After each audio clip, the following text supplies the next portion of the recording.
Know Thyself is dedicated to the exploration of the most rewarding task an individual can ever embark on, the journey to find oneself. This is the Know Thyself podcast. Cool. All right, here we go, man. Welcome to the Know Thyself podcast. I'm here with Daniel. Hello.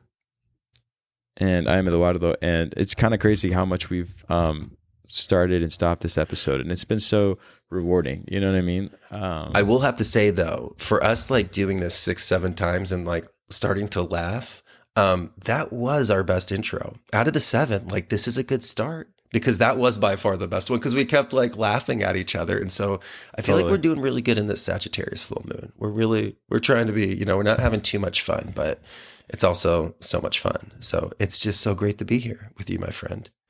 Yeah, man, another Sunday. And there's just been so much in terms of our exchange and our conversations that I want to get into today. And, one of the things that Daniel and I did in the last week in terms of like just catching up and debriefing on where we're all at in terms of application was, just the idea of just contracts, the idea of spiritual contracts, that is, and, the understanding of even more than that in terms of like its hidden meaning. But this conversation for today is just something I've been wanting to get, sort of out of myself from the last episodes. Like the last episode when we talked about so much, I was like, you know what, we should just do an episode where I just get to talk to you, my friend, about a lot of these questions and topics we've been kind of bouncing around. I love it. Yeah. And contracts is when we look at through the spiritual self-unfoldment lens, its density and importance in our lives just, expands in magnitude right in front of you. You don't realize how much your energy is contracted to other people, to experience, to responsibilities, but also to things, inanimate objects. And it's the circuit of the energy of the ebb and the flow, the giving and the receiving that we make with this 5-sense reality. And what's an interesting thing about contracts is just like all spiritual ideas, it's not a good or bad thing. It's not a black or white thing. It's it's the application. Again, we've always spoke about that with tools. You can do a very, negative thing to somebody with a tool, but you could also build a house with a tool that's going to give somebody structure, And so it's always the application. It's always in the action. You will be known for your actions. Well, that's because it's the free will decision that is taken with this potential, potential for growth, potential for decay. Contracts are very much this way. How we make contracts with things is how we actually regulate our energy and decide where we want to push our energy and where we want to receive energy from. And, so it's a really kind of fascinating thing, but it's all based off of the contract of consciousness, which was we made a contract through the idea of the self, the I experiencing, its self-sovereignty to learn itself. Well, we made that contract while we kind of fell into form. And so there's a grand contract that ties us into this reality. But just like that was a creation of like the cosmic mother and the cosmic father into a creation, well, we have the capacity to create contracts too, because like makes like, right? And so we're going to see that like, just like with creation and being a creative, you don't have a choice in being a creative. Like you're going to create, whether you are aware of what you're creating or it's like a wise creation. We're always in the process of creating. It's not a choice of like, oh, I don't create. No, that's impossible. Right. It's that relationship to what creation is.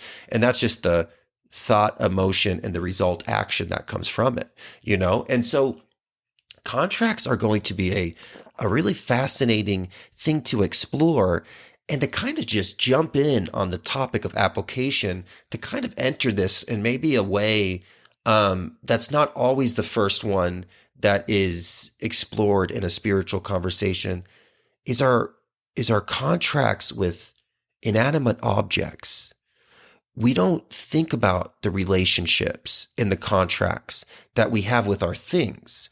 But, everything in this 5-sense reality is a container of that universal life force. everything has atoms, so the atom is that housing unit of that universal life force. So God is in everything, just like it's in with us. And so when we make a relationship to something, we can see this in like our like the relationships we have with living things. We can see this with humans, and there's a relationship, there's contracts that we have with them, and they could be the most amazing contracts in the world. We maintain our contracts with our animals and our plants. So these are things we see, because if we don't, we're going to see the decay that comes from it. If you don't maintain your contract of being the proper husband, there's going to be a decay in that electrical current that's been created in the contract. And so we can see this in the living things so much easier. If we forget to water the plant, we violated that contract we had with the plant of like providing it nutrients. And then it would provide us the energy and the vibration that comes from the plant. Maybe it would provide us, some kind of herb or vegetable. But either way, there was a contract that was contained. There was an agreement of energy of giving and receiving. And so we can see this, what happens when we honor our contracts with living things. And you can see how it makes you come alive. When you when you nurture something and you see something grow, or you make a contract with like a hobby or a creative output, or, a person, this is it enlivens your life. It brings life to you. And you can see what negative contracts do for you. You can see what a negative contract with somebody would do. You can see like where you're getting like taking advantage of, or what we're going to kind of explore when you actually don't know you're in contract and you're consenting to getting taken advantage of, which will be a further, Right. A further conversation down the line. We don't think about the contracts with things in this way, but it's a contract. It's a circuit of energy that you created with that object. And there's a reason why this is actually depleting, like how our battery gets regenerated. Because, when you when you wake up in the morning, the reason why you make your bed is, one, it's to close the circuit of the night. So you're actually now declaring that the circuit of sleep is over. So if you're going to try to get back into bed and go back to sleep, you literally have to open a new circuit of sleeping. It's going to be more difficult for you to do that, because you're actually it's like you have to go back to sleep. You're not going back to bed. That's already like unfolded, because the sleep circuit was never closed. This is why when you make your bed, there's going to be an energy burst that comes, because you closed that circuit. You honored that contract. Well, you're also, and that's like the contract with the experience of sleeping, but you also made a contract with the bed, because you made a contract with the bed that I'm going to unpull I'm going to unmake you to sleep within you.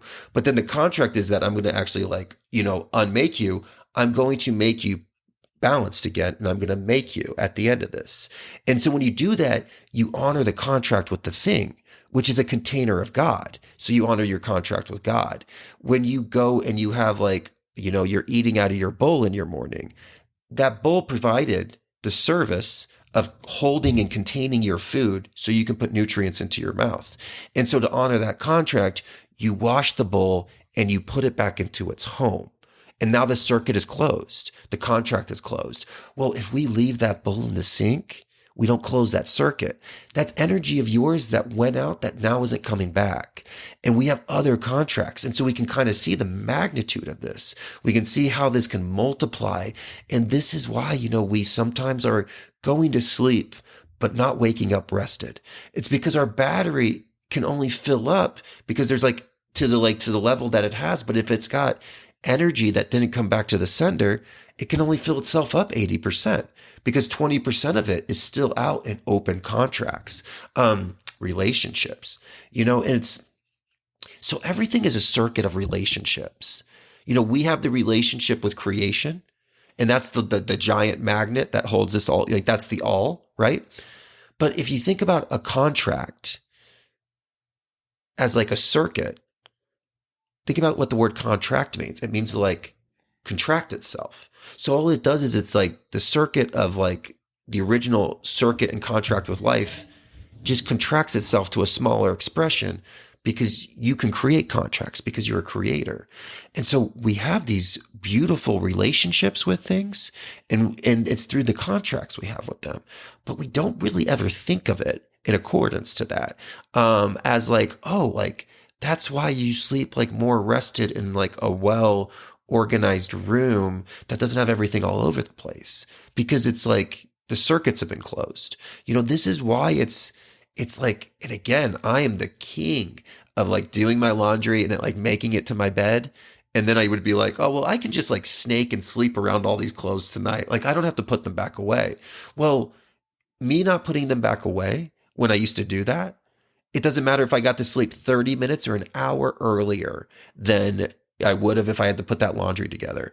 And like the laundry would have taken me 10 minutes, right? So even if I slept for an hour longer, I'm going to wake up less rested and less refreshed in the morning because I didn't honor the contract with those clothes. And I've got a contract with each of those items. It's not just the embodiment. Like the bowl in the sink was just one bowl, but like there's like 43 socks running around because of course there has to be an odd one when Daniel takes them out of the dryer. It's just like, why they 44 went in, but 43 come out. But either way, they don't have their pairs. They served me. They put, they protected my feet when I went out that day. They did their part of the service. They did their part of their contract. I didn't fulfill my part of the contract, And so, well, what is that thing? It's a container of God. It's got atoms. It's got life within it. And so it's always a relationship. When we think about that, it's between me and God. It's between me and that universal life force, whatever you would like to call it, that OG energy. But everything is a relationship between you and God.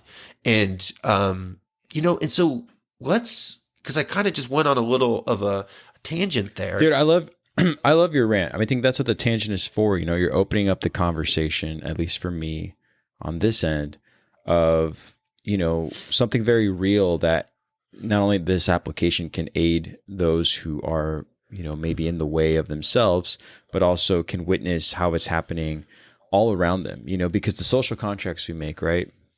And the discipline that we apply ourselves to certain ethics, they really affect us. You know what I mean? I know Aristotle, even in Buddhism, they talk about like behavioral and behavioral choices and the ethics behind it, and how that really will change not just your world. We all know that, right? It's like change your mind and you'll change, the way that the whole world interacts with you. However, sometimes you can't change others, of course, their mind without them noticing what patterns they're doing to harm themselves. But sometimes you can sort of invite someone to sort of channel in that same energy you're talking about in terms of the contract you're under and what you're going through in your life with regards to these ethical choices that we make. So like your rant, to go back to contracts and like the power of these like ideas of consent and how we let our energy be directed, is not only fascinating for the sake of application through this season, but also from all the things that we've talked about before. You know what I mean? Absolutely. Absolutely. And what's so funny about contracts? So if we think about contracts and contraction, like we utilize that to like a contract we make with a habit, a contract we make with somebody else, but you could also like contract an infection. And so like, it's interesting when we even think about it in that form of like, oh, contracts can be the most healing, beautiful things. A social contract based off of natural law, that's how you make a pure society. Now, within the ability to take the grand circuit of life, right? The circuit of the yin yang, there's contracts that can make that kind of, because again, it like shrinks, it makes the compass smaller, and it brings like a within it.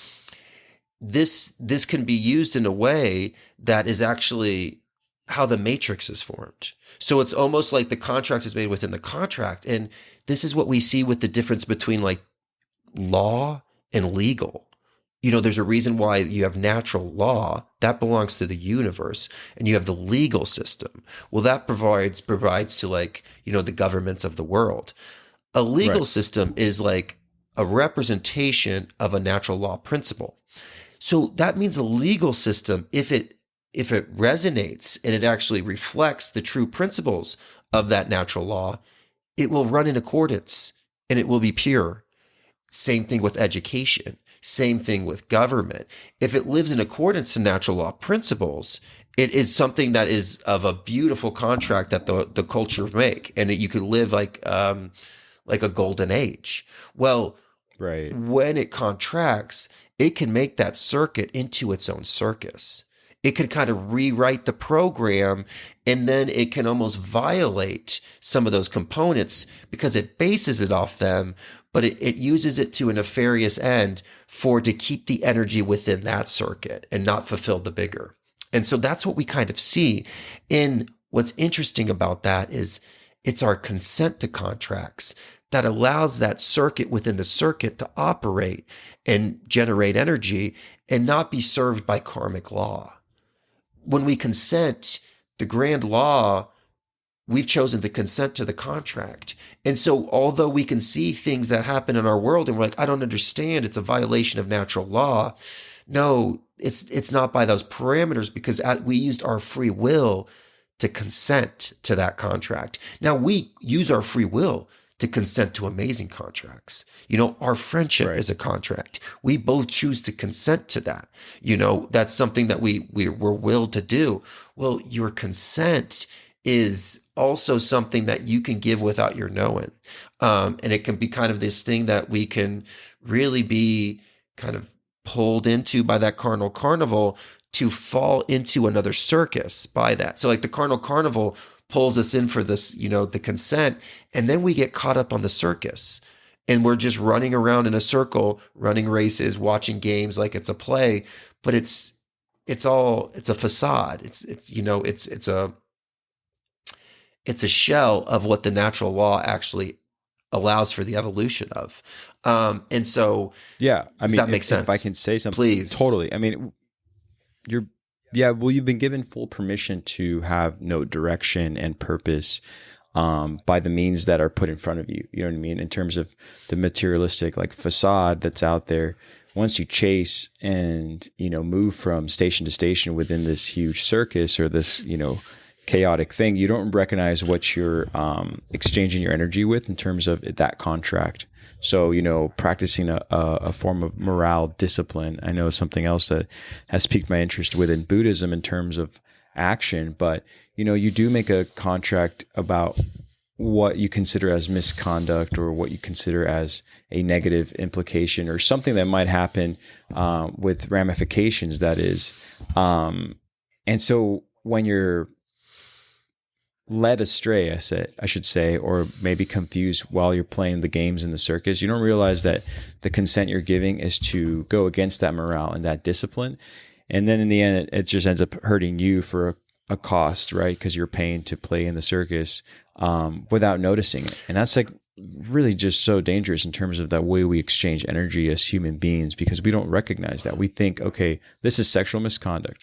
I know what it looks like, and I'm not going to engage in it.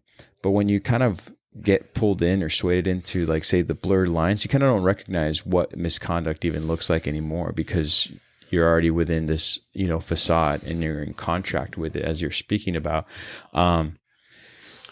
Yeah, sorry. That's my rant on that. No, absolutely. Absolutely.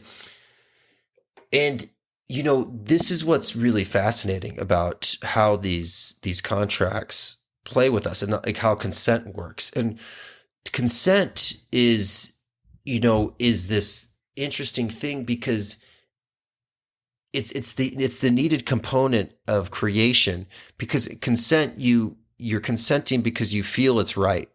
And so this is actually a process of that thought feeling. We don't actually realize that we are providing with our collective consent.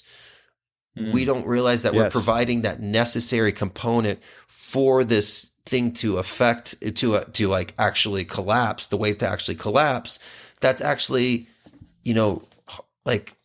eating our energy. And it's actually pulling energy out of us, because the human being is a battery. And so we're having this energy pulled out of us in certain kind of ways. And again, contracts in contracts within society and culture, social contracts in its most pure state will create a state of purity, or a culture of purity.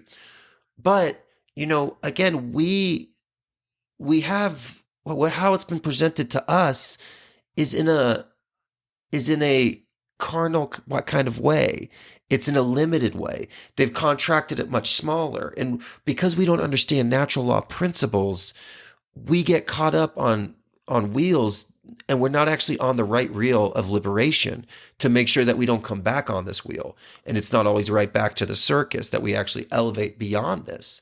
Well, when we get caught on the inner contracts that are man-made, we're not even touching the spiritual lessons that we're supposed to be seeing, because we're caught up on their loop.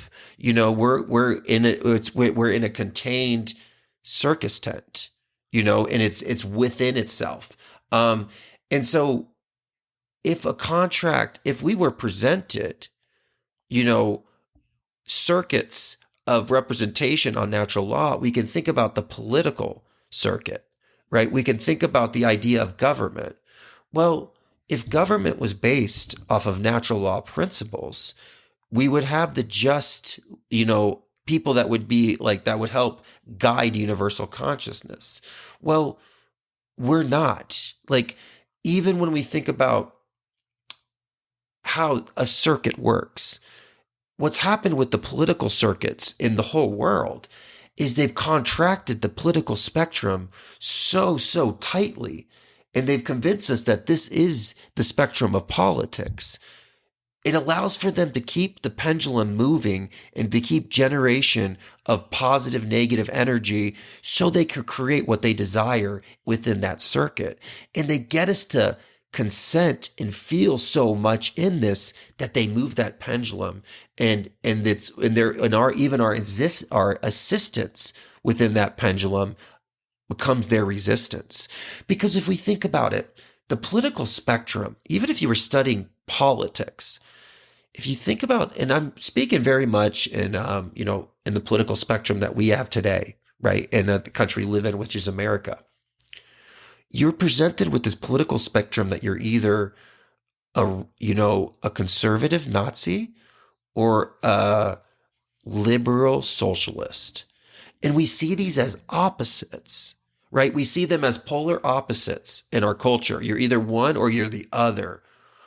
On the true spectrum of like how leadership can be and the potential of like political ideologies, communism and fascism, which would be the representing parties, are very close to each other.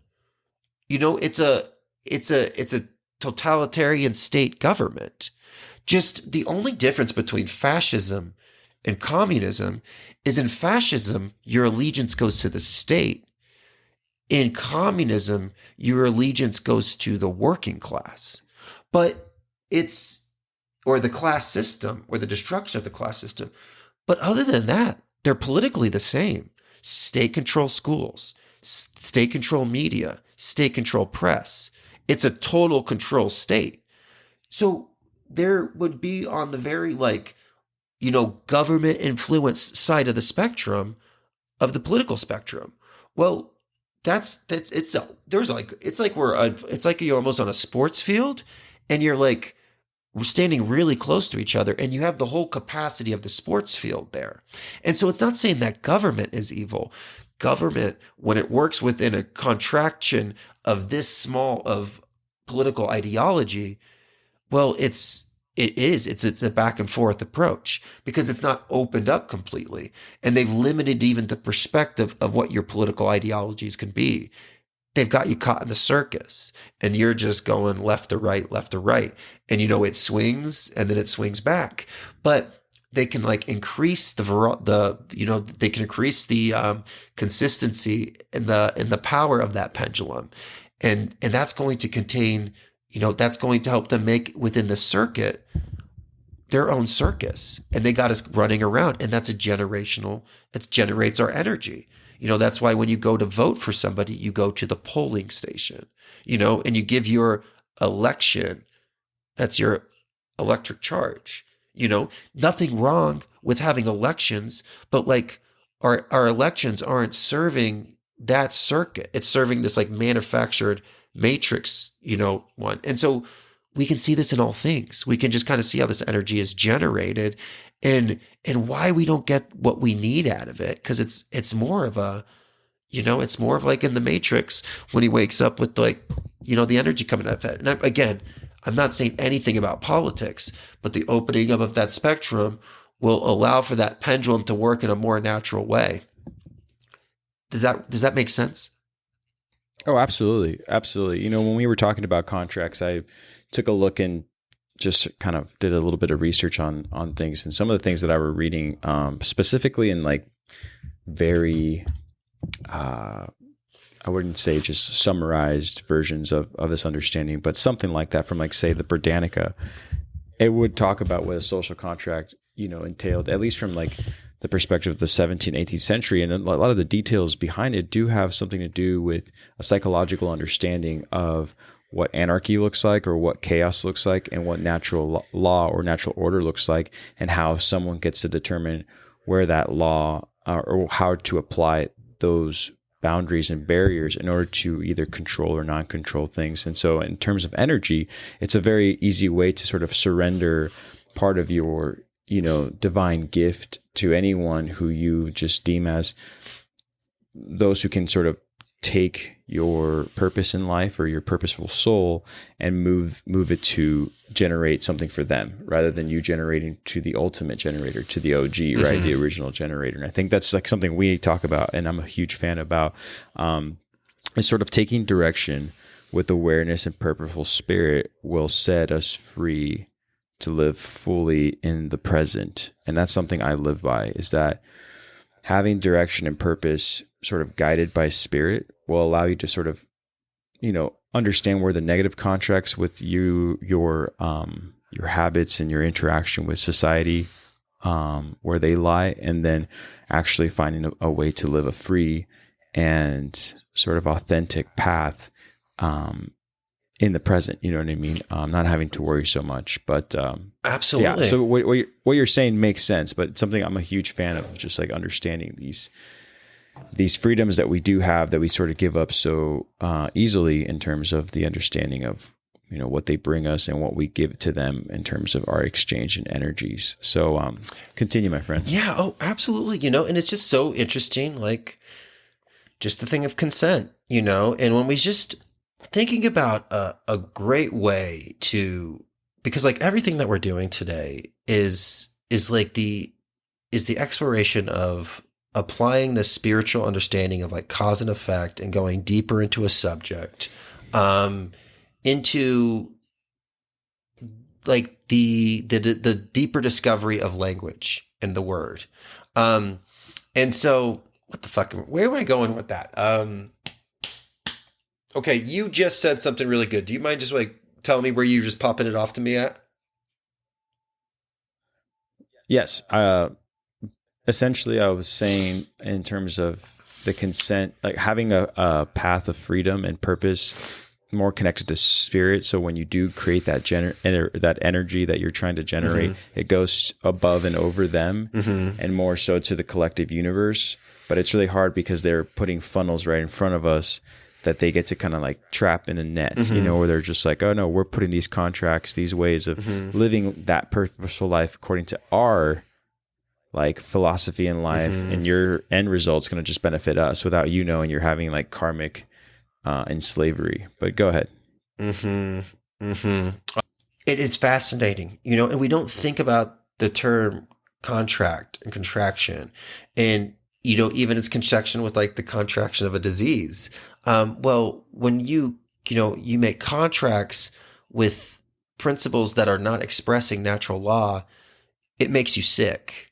When you make contracts with, even substances and foods that are not in accordance with natural law, it's like the bread that has like 88 ingredients in it. It's not the component of like its true expression. And so you contract something. It's contraction of like stagnant energy, or it's not the comeback of the feedback that we need.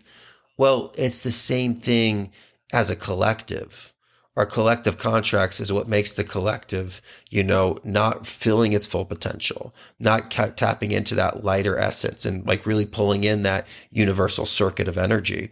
And so the more that we, align ourselves to these contractions and these smaller circuits of, a facade or a mirage, the more we put energy in there and the more these circuits are created in our cultures. Even thinking about, we talked about the polarization, but even just the isolation of groups at this point. And, we're not really, just like how they kind of partitioned cultures within themselves. And again, they're making smaller circuits, what's not allowing for us as a collective to connect to that ultimate circuit, the grand magnet that is of Mother Nature. And so, just like it's like a natural law process of like, you contract either a disease, or you can contract something that is very much serving you. And it's the same dance between, truth, love, and wisdom, and fear and anger, fear, anger, and tyranny, if that makes sense. It does. It does. I mean, and I'm so glad you're talking about even the ideas of power and consent in regards to contracts with even politics, just because I know we never get too politically heavy, but it does have a huge interaction in what it is we do and don't do and how we interact with our world in response to that. You know what I mean? It's always with good intent, but it's, built in such a way that it can feel like a trap. It can feel, as people have said before, and thankfully I don't feel this way, but I know I've experienced it. But when you feel that it's sort of soul sucking, you're just like, oh, this thing I've engaged in is taking something of me away. And we kind of numb it down with whether it be alcohol or some kind of other stimulation that takes us away or recharges us back in order to get spirit inside of us back again. Like I've known people who've worked crazy 9-to-5 jobs or longer, and they work all week long, but their big outlet is some kind of exchange that's just as heavy, and it could be just concerts. It's not necessarily alcohol. And it's a good one to do such a thing where you're like, I'm going to immerse myself in some sort of artistic expression that recharges that part of my soul again. So everything you're saying, we witness that, we see how people find a way to reconnect or at least recharge. For me, it's being outside. For you, it might be reading a good book. I'm not sure. And I'm sure the outside as well. I know that you and I have enjoyed our fair share of some travels. Yeah, no, absolutely. And two, one of the things too is it's not a political thing. It's a spiritual thing. Right. It's the same thing when that's how they kind of get us in loops and control us by our words, because we're not having a political discussion, because we're not even allowing ourselves to be limited in that little circus of the contract that they've created of seeing politics in such a limited perspective, because we're not seeing the whole picture. It's this like created, manufactured little merry-go-round that you're going to get looped up into. And it's not saying that, like, again, you want to just be like, oh, that's not going to work, but just see how this operates, and you'll understand of like where you're consenting and you're contracting energy out. Now you can help do like a grassroots thing of expanding that and, multiple things, but we have to kind of see the system for what the system is. And the same thing with the financial system. If the financial system was based off of, balance, like the natural law principles show us, there would be nothing wrong with the currency system, but it's not based off of balance. We have a credit system where in nature, and that was not done to empower. That was done as like a way to create karmic contracts with a negative feeling of energy, and that was a whole system that was kind of created. And even the fiat currency, it's not based off of nature. There's no, there's a whole component of how that violates that. But again, it's the consent into the system, and it's, we're at a point at this point in where like consciousness is. It's very hard not to consent to those systems, but the awareness of why they're in decay is because of their non-alignment with truth. And that's the truth with everything. It's the truth with yourself. It's the truth of your social organizations. It's the truth with your education systems, like mostly like, a majority of them. They're not aligned with natural law principles. And so there's that process of like that life force is not there. So it's, we're just, again, starting to smell the decay. Right. Yeah, we've talked about, seeing through the facade. I'm always more interested, and again, I love this conversation that we're having today, man, just because in the last, I'm going to say 4 weeks, I'm working with a set of people now, and in this workforce that I find myself in terms of what I get to do, and it's still within, my creative pursuits, there's still these politics that occur within the system that are being sort of, a lot of individuals are either poking holes on it and the people above are questioning, well, why is this happening? But rather than really actually following through with whatever answer they may receive in terms of, okay, this is what we've been told as a situational consequence, how can we fix it? They just sort of move past it and nothing gets done. And you're seeing this like sort of loop that they're stuck in. So employees are quitting, new ones are coming on. The new ones that come on realize that there's something inauthentic going on, and then they leave. And then again, people above are wondering, well, what's going on? Why don't people want to work here? Or what have we created here that makes people so willing to sort of part ways? And so for me, like, I don't have to go through that, and I'm not experiencing it. I'm just seeing it from afar in terms of what I've noticed in this organization on a small scale that's personal to me.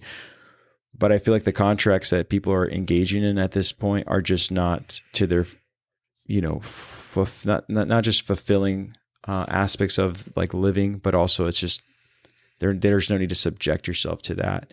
And so it's easy for them to sort of turn their back because of that stench you're talking about. It's like, well, listen, if I'm going to be here for this extended period of time, I'm not going to tolerate what I smell because I don't have to.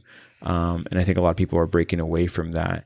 And so in terms of the contract and how we do like an energy exchange, I think that there's a lot of more people taking responsibility, I guess is what I'm saying. I mean, even for those who are listening to our conversation just now, I always think of, well, what brings you here? What is it that you're seeing in your life as a facade or some sort of like philosophical revelation that makes you want to listen to two guys who are friends sort of talk about these ongoing, not just understandings of what change and what shift has occurred within our culture, but also how we can better ourselves through it and kind of like not get caught in it, I suppose, Yeah,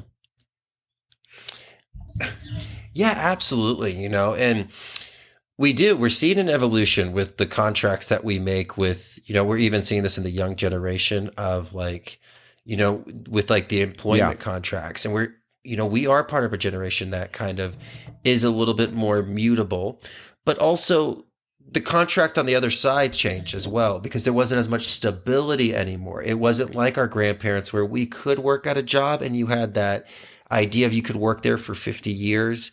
And there was like a security in that. We don't have that, all those things are going away. But that could be going away for two different reasons. Like it might be helping with the evolution of consciousness, but it also is one of those things that like, well, the virtue of the contract between the employer and the employee is not the same. So it's not the same between the employee and the employer. And so we see what happens with even like when that relationship of contracts come in decay. This was the same kind of idea with like the contract of husbandry. And, it depending on like what your diet is, most people could agree, if husbandry was established again, you could still obviously choose to be a vegan or a vegetarian, but you might have a much more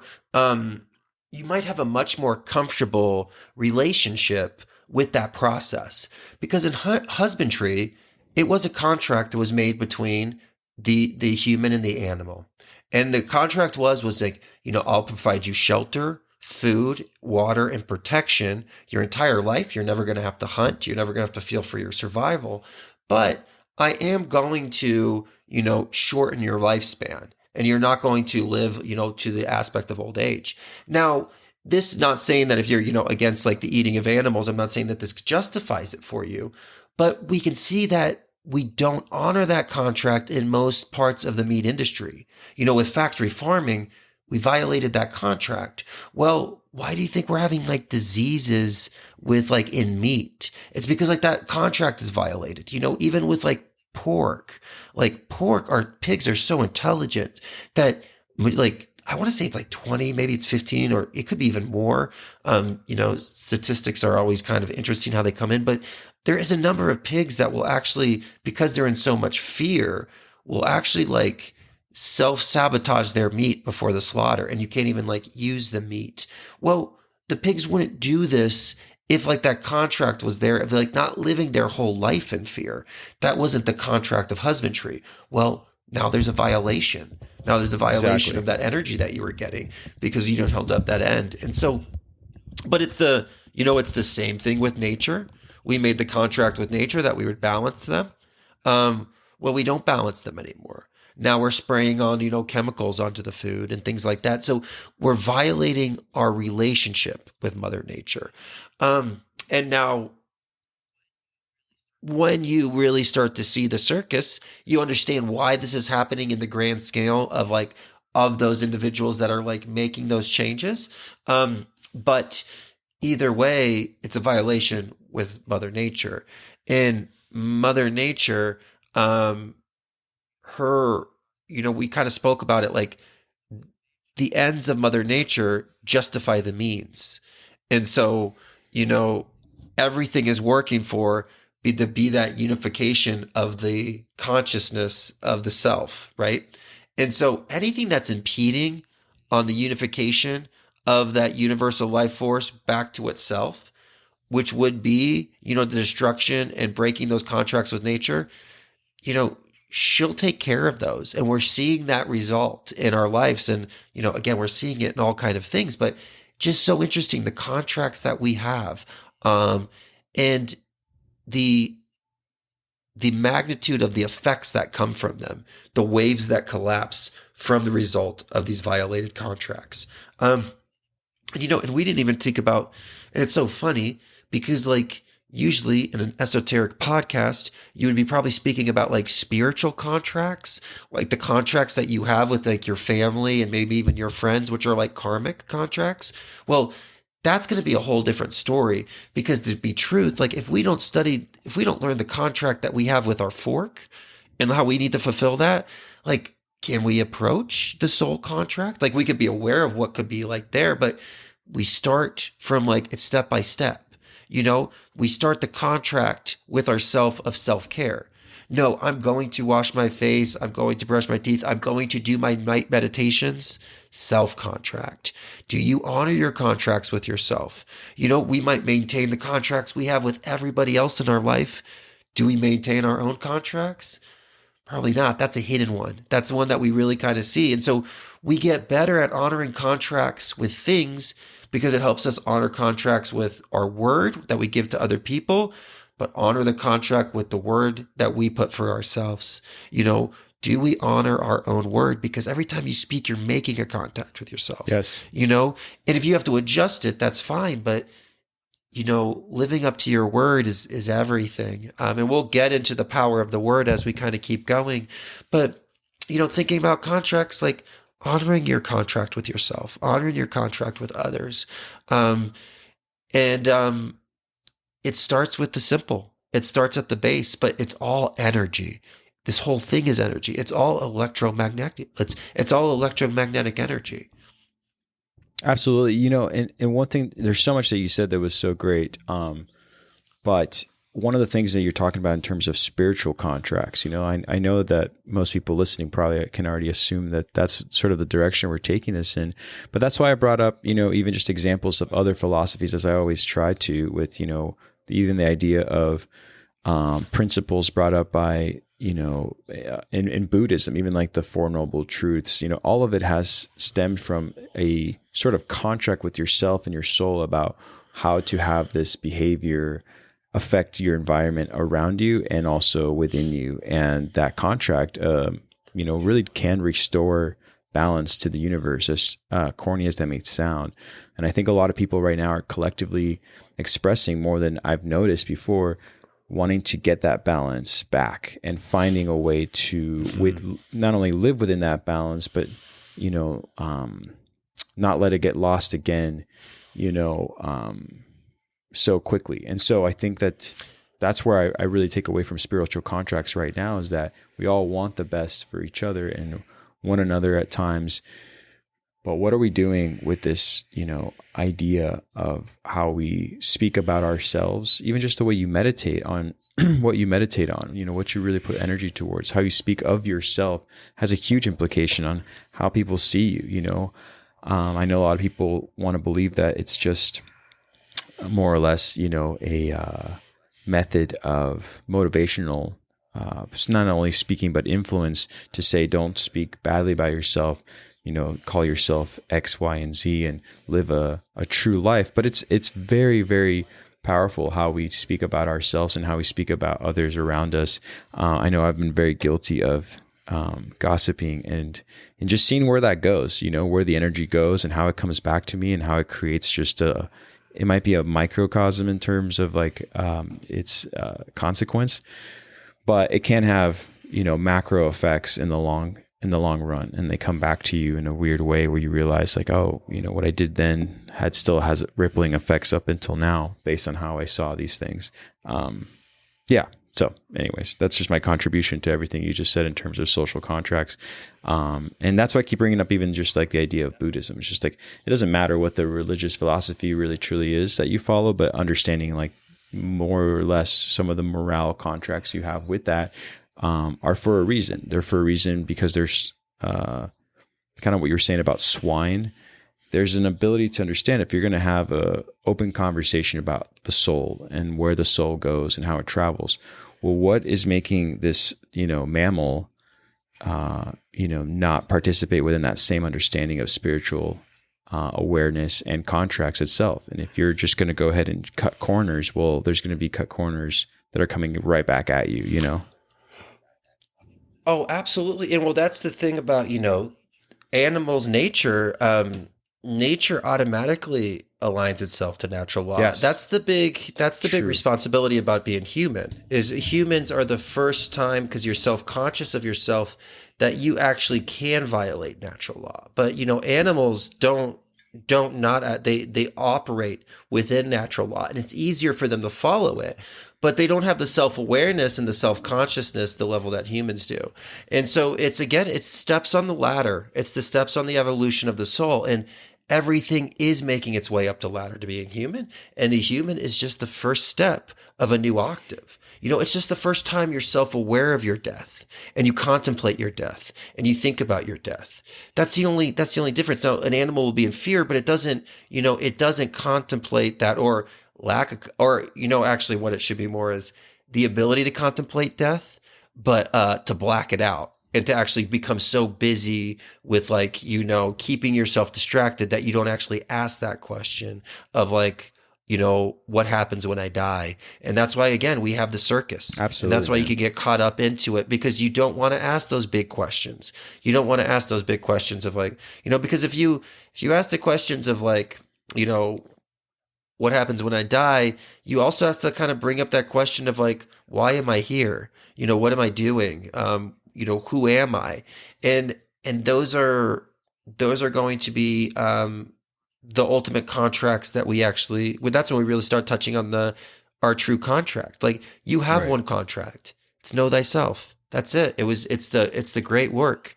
It's the realization that you are it and it is you. That's the only contract that it is, and you honor it by understanding how it operates within this reality, and you learn the code that it shows you, and that's what gives you the code to learn yourself. And so, like, honoring that ultimate contract is how we will really not only, like, of course, you know, create the 5 sense reality that we have the potential of, but that's also when we'll, you know.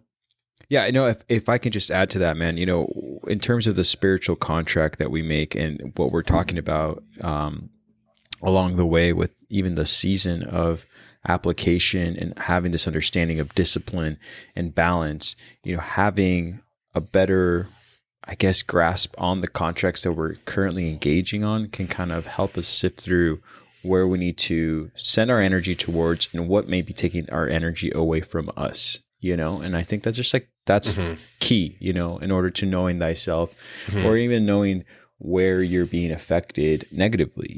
Sometimes we think, hey, I'm enduring, and that's life. Life is an endurance. Mm-hmm. And it's true. There are going to be things that are going to scratch you along the way. But there are times to pause and see if there's a path already made that won't necessarily sacrifice part of your flesh in order to just get to the other side. And so I think this contract, or this understanding of the contract, can sort of aid you in that path without having to sacrifice so much. So it really does make sense, man. And I do find this conversation fascinating, especially because of recent events and both our lives, and even with the podcast. Absolutely, man. Absolutely. And again, what is this experience? We're spiritual electricians.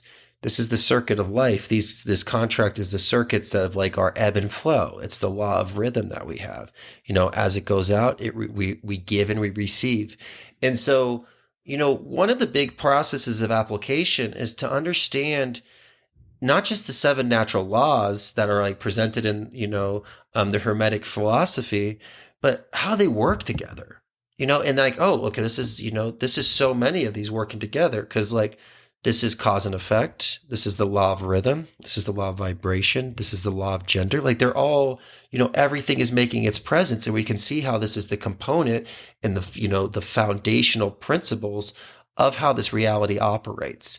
And, it's always showing us how it operates. We're the ones that choose not to see it. We're the ones that get stuck in the carnival. We're the ones that are on, the merry-go-round, not actually seeing it for what it is, seeing it as the cosmic classroom. And so one of the things as we kind of go, through this, this is going to kind of help us understand subjects like Taoism. And, one of the things we kind of spoke about, it's like we always speak about like really, if we come across like a really like masterpiece of esoteric work, we've spoken about so many of them on here, and the classics of like the esoteric, all something that should be part of our library, all something that we should explore and always go back to, right? But it's so fascinating as you really start to understand this, everything is a teacher of this. And so, obtain a resource for an etymology dictionary, great ones online. Go down a rabbit hole. Just choose a word. Choose circuit. Choose choose circadian, like anything that you want. But also, pick up yourself a basic book on electricity.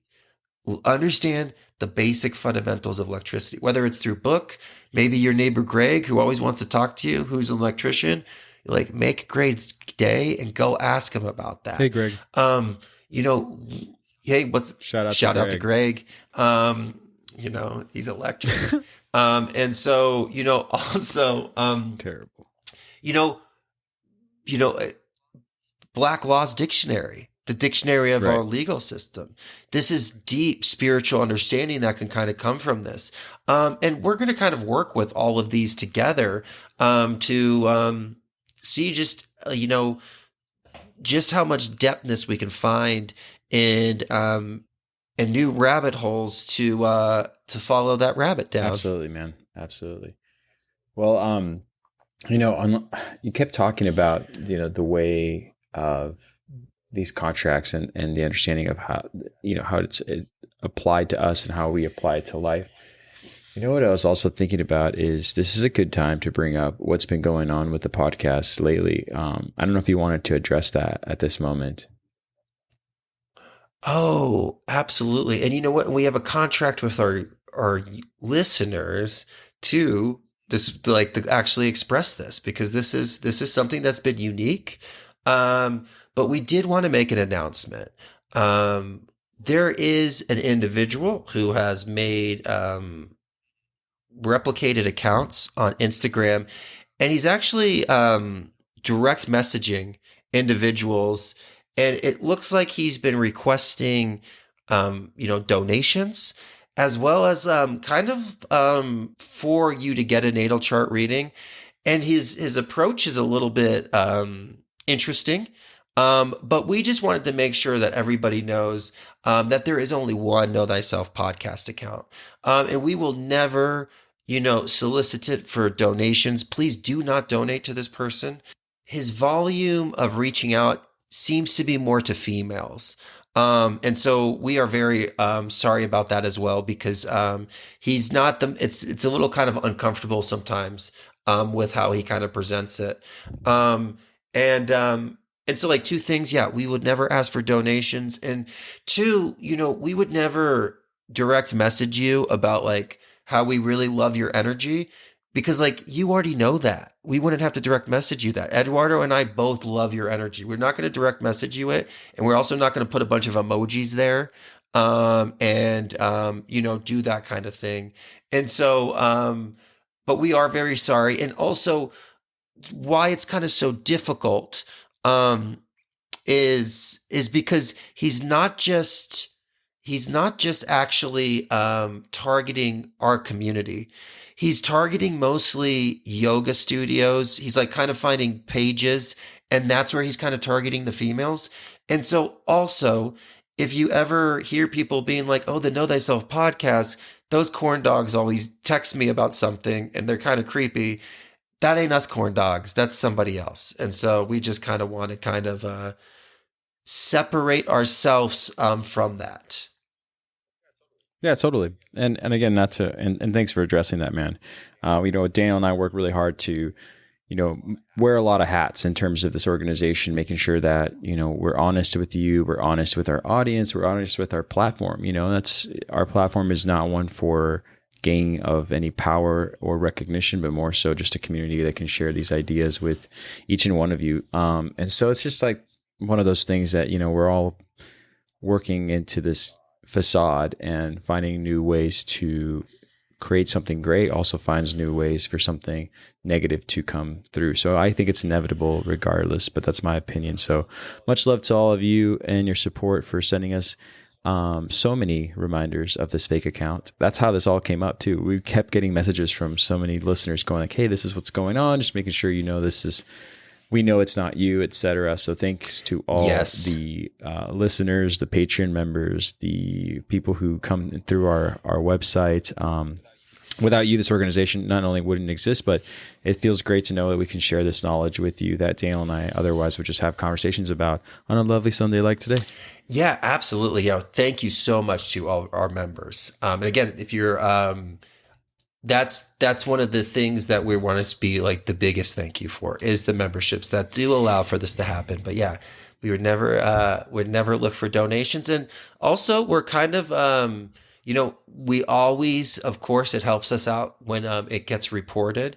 But ultimately, we do just need to pray for this individual and send healing energy because this is obviously not his purpose or its purpose. And so we'll just find that he will make his way from this, and we'll just kind of send that wizard white light energy towards them. Bam. There you go, man. Well, this has been great.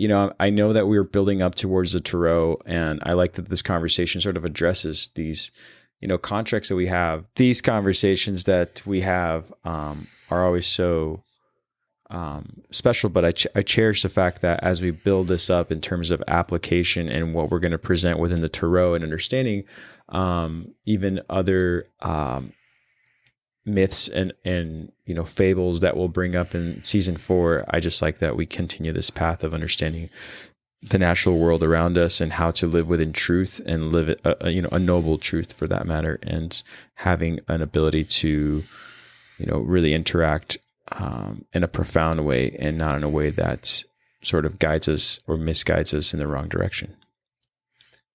Yeah, oh, absolutely. And again, we will just kind of keep picking this up and step by step. Sounds good, man. Well, anything else you want to add? I don't think so. Until next time. Until next time, then.